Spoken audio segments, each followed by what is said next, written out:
तो जो तुमको ना हो पसंद वो हम बात नहीं करेंगे।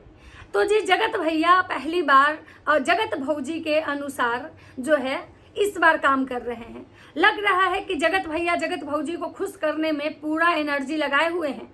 जब से ही ये पार्टी में जाने की बात हुई थी ना, जगत भैया जगत भौजी में लड़ाई हो रहा था। लड़ाई की वजह से जगत भैया और जगत भौजी का एक दिन वीडियो नहीं आता है। पूरे दिन जो होता है ना घमासान चलता है। पूरे दिन इस बात में निकलता है कि भाई पार्टी का इनविटेशन आया है, जाना है। भौजी कह रही थी कि नहीं जाना है, भैया कह रहे थे कि जाना है, भौजी कह रही थी कि नहीं जाना है। लास्टली हुआ कि भौजी एकदम रोने गाने लगी। भौजी मुंह फुला के बैठ गई तो भैया बोले कि ठीक है, जो तुम कहोगी वही होगा, क्योंकि अब जो हो सो तुम ही हो। भला हो बुरा हो जैसी भी हो, पगलचट हो, बकलोल हो, हाफ माइंड हो या जो भी हो, तुम ही हो। अब तुम्हारे सिवा कोई नहीं है, क्योंकि हर जगह से हमको लात पड़ गया है। जगत हमको लात मार दी है। अब हम तुम्हारे सिवा जाएंगे कहाँ? जीना यहाँ मरना यहाँ, तेरे बिना जाना कहाँ, तेरे सिवा जाने कहाँ। तो जगत भैया फाइनली जो है लड़ाई झगड़ा के बाद ये सॉल्यूशन निकलता है। तो नमस्कार, कैसे हैं आप लोग? उम्मीद कर रही हूँ बहुत अच्छे होंगे, स्वस्थ होंगे, मस्त होंगे और अपने काम में व्यस्त होंगे। मैं प्रिया शर्मा और मैं अपने इस नए वीडियो में आप लोग का स्वागत कर रही हूँ। आशा करती हूँ जो लोग हमारे चैनल पे नहीं जुड़े हमारे चैनल को सब्सक्राइब करके जाएंगे। दोस्तों, जैसा कि आप सबको पता है कि भाई controversy controversy controversy controversy controversy करते हैं ये लोग, वीडियो बनाते हैं हम लोग जब वीडियो बनाते हैं तो कोई लीगल जाने की धमकी देता है, तो कोई स्ट्राइक मारने की धमकी देता है, तो कोई गाली गलौज करता है। मतलब समझ में नहीं आता है कि इनको कंट्रोवर्सी करने का अधिकार है। ये कहते हैं कि हमको वाईटी से कोई उखाड़ के नहीं फेंकेगा। ये कहते हैं कि हम जो कर रहे हैं वही करेंगे, तुम्हारा औकात है तो रोक लो। लेकिन ये दूसरे को कहते हैं कि तुम ऐसा नहीं करोगे। मतलब इनको उखाड़ने का किसी का औकात नहीं है, लेकिन ये किसी को भी उखाड़ सकते हैं। ये राज परिवार है, या किसी भी ब्लॉगर का हम कह रहे हैं, ये राज परिवार का नहीं, ये सबका फंडा है। तो जैसा कि आप सबको पता है कि कंट्रोवर्सी तो उसी दिन जन्म ले चुकी थी जिस दिन से कन्यादान वाली बेटी का मैरिज एनिवर्सरी का शुरुआत हुआ था। मैरिज हॉल देखे जा रहे थे, बड़े बड़े होटल देखे जा रहे थे, ग्रैंड तरीके से मतलब पार्टी की तैयारी हो रही थी। Marriage anniversary marriage anniversary marriage anniversary. Controversy तो लोग सोच ही रहा था कि उसी दिन से शुरू हो जाएगी, लेकिन दूसरा मुहर कंट्रोवर्सी का तब लगा जब मैं कन्यादान वाली बेटी ने कहा कि भाई हम कार्ड छपवा दिए हैं, सबको कार्ड भिजवा दिए हैं। सब लोग अपने अपने तरीके से कयास लगा रहा था कि भाई राज परिवार के तरफ से अभी कोई वीडियो नहीं आया, कार्ड पहुंच गया तब भी कोई कुछ नहीं बोल रहा है। कन्यादान वाली बेटी रोज आके कह रही है कि हम उनको उस परिवार को भी भिजवा दिए हैं, उस परिवार को भी भिजवा दे रहे हैं। मतलब बिना नाम लिए हुए निशाना साधना इसको कहते हैं। मतलब कन्यादान वाली बेटी इस परिवार का नाम भी नहीं ले रही थी। सोचिए कि कन्यादान वाली बेटी जो है उसको कितना ज्यादा दर्द है इस परिवार से, कि नाम लेने से भी उसको मतलब कि परहेज था। बहुत लोग कह रहे थे कि नाम नहीं ले रही है डर के मारे कि भाई नाम लेंगे तो पता चलेगा कि ये लोग कह देंगे कि मेरे नाम का व्यूज कमा रही है। तो भाई नाम नहीं ले रही थी तो भाई फिर कार्ड क्यों भेजी? जब अगर उसको नाम लेने से इतना दिक्कत है तो फिर बुलाने पे कितना दिक्कत होगा? भाई उस समय भी तो ये लोग कह सकते हैं कि भाई हमारे घर आई थी, हमको बुलाने आई थी, हमारे नाम से व्यूज कमाने आई थी। तो भाई या तो किसी को मानो तो अपना दिल से मानो, नहीं मानो तो नहीं मानो, रिश्ता खत्म कर दो। वैसे तो आप सबको पता था कि भाई राज परिवार और अंशु का जो है वो कंट्रोवर्सी इतना ज्यादा हो चुका था कि रिश्ते तो बहुत पहले खत्म हो गए थे। लेकिन अंशु का कुछ बात ऐसे घुमावदार जलेबी की तरह जो था ना, वही लोगों को परेशान कर रहा था। अंशु कह रहे थे कि हम इसलिए बुला रहे हैं क्योंकि हमें भी वहां से बुलाया गया था, भले ही हम नहीं गए थे। तो बहुत लोग अंदाजा लगा रहा था कि भाई राजमाता का एनिवर्सरी जो हुआ था, जिसमें कि भाई इसका मतलब है कि अंशु को बुलाया गया था, अंशु नहीं गई थी, क्योंकि अंशु का जो सेल्फ रिस्पेक्ट है वो सबसे आगे है। अंशु का जो मतलब कि ये है माने खुद का एरोगेंस बहुत ज्यादा है अंशु में। ये सबको दिखता है कि अंशु के बातों से दिखता है कि भाई घमंड तो अंशु में भी आ गया है। आना भी चाहिए, जायज है। पैसा कमाने के बाद तो सबको आता है ना, भले ही आप पैसा कैसे हूँ कमाइए, लेकिन जब पैसा आ जाता है ना तो घमंड आता है। ये कॉमन सी बात है।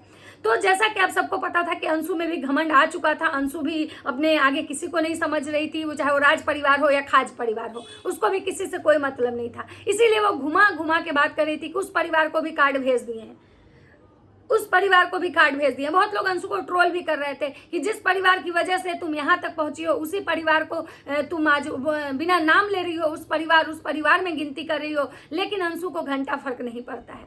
भाई जिस दिन जरूरत था यूज की, कहानी खत्म। आज भी वो अगर बुला रही, अगर ये जाते तो इनको यूज करती, कहानी खत्म। वो बहुत सेल्फिश है, अपर लेवल की सेल्फिश है।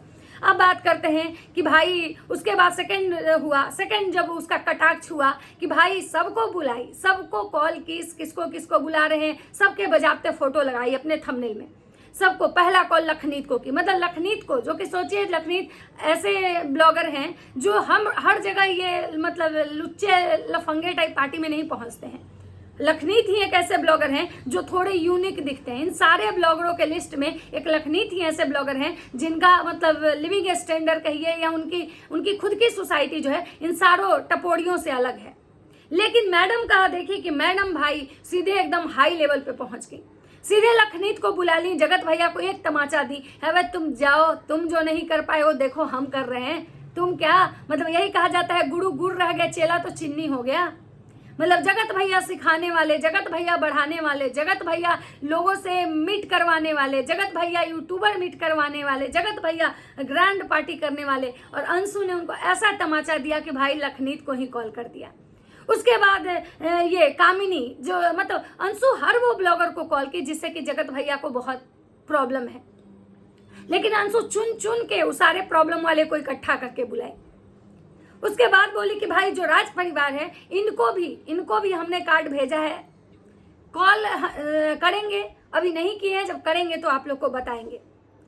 मतलब वो हमेशा इतना कटाक्ष कर ले रही थी, इतना कटाक्ष कर रही थी, इतना कुछ दिखा रही थी कि भाई हम बुला तो रहे हैं आपको, आप आइएगा तब भी ठीक, नहीं आइएगा तब भी ठीक। मतलब आ गए तो भी बढ़िया, नहीं आए तो भी हमको कोई दिक्कत नहीं है, ऐसा वाला सिचुएशन था। क्योंकि उससे बुलाने का तरीका, उसके बात करने का तरीका से यही लग रहा था कि उसको कोई ज़्यादा फर्क नहीं पड़ रहा है, बस वो एक फॉर्मेलिटी पूरा कर रही है। अगर आते हैं तब तो खूब बढ़िया, भैया भाभी, और अगर नहीं आते हैं तो भी कोई दिक्कत नहीं है, तब जैसे चल रहा है वैसे चलेगा। क्योंकि अंशु को पता चल गया है भाई पैसा कमाने का जो रास्ता है, किस रास्ते से जाना है, कैसे करना है, कहाँ पे कौन कट मिलेगा, कहाँ पे ब्रेक लेना है, अंशु को हर वो टैक्टिस पता चल गया है। क्योंकि दिमाग तो बहुत है उसके पास ना, वो कम समय में ज्यादा गेन करती है, दिमाग तो बहुत है। इसी वजह से सोचिए कि जगत भैया उसको के साथ वो बहुत कम समय रही, लेकिन इतना ज्यादा मतलब गेन कर ली कि उतना शायद जगत भैया के जो माई बहन है, जगत भैया के जो भाई है नकचूना, वो भी उतना नहीं समझ पाए ये यूट्यूब वाले टैक्टिस को। लेकिन अंशु कम समय में इतना समझ ली कि आज देखिए रातों रात स्टार बन गई। कभी देखिए उधर घर का ये कर ली, उधर रेस्टोरेंट खोल दी, उधर दुकान खोल दी, उधर रोज बड़ा बड़ा ग्रैंड पार्टी कर रही है। तो भाई दिमाग है, क्योंकि कम समय में अगर ज्यादा कवर जो करता है ना उसके पास दिमाग बहुत होता है, और अंशु के पास दिमाग बहुत है। अब बात करते हैं कि भाई आज राज परिवार के बड़े वाले युवराज का वीडियो आता है, जगत भैया का। टाइटल क्या था वो हम 9 जुलाई की पार्टी के लिए आया कॉल और इनविटेशन, लेकिन हमने फैसला किया है कि हम नहीं जाएंगे। 9 जुलाई को 2 पार्टी है, ठीक है। एक रिया विजय के बहन का शादी है और एक जो है अंशु का मतलब एंगेजमेंट है, सॉरी मैरिज एनिवर्सरी है। अब देखिए जगत भैया का तो ये आया है वीडियो कि भाई ये लास्ट में बोले हैं कि हम नहीं जाएंगे, मुझे कॉल और इनविटेशन आया है, लेकिन नेक्स्ट वीडियो में आप लोग को बताएंगे कि मतलब कहाँ से कॉल आया था। ऐसा ना हो कि जगत भैया कभी कभी क्या करते हैं ना कि केवल व्यूज के लिए ये कंट्रोवर्सी वाले टाइटल और थंबनेल तो इसमें लगा दिए। ऐसा ना हो कि आने वाले ब्लॉग में कहें कि हमको रिया और विजय के घर से फोन आया था, ये भी हो सकता है।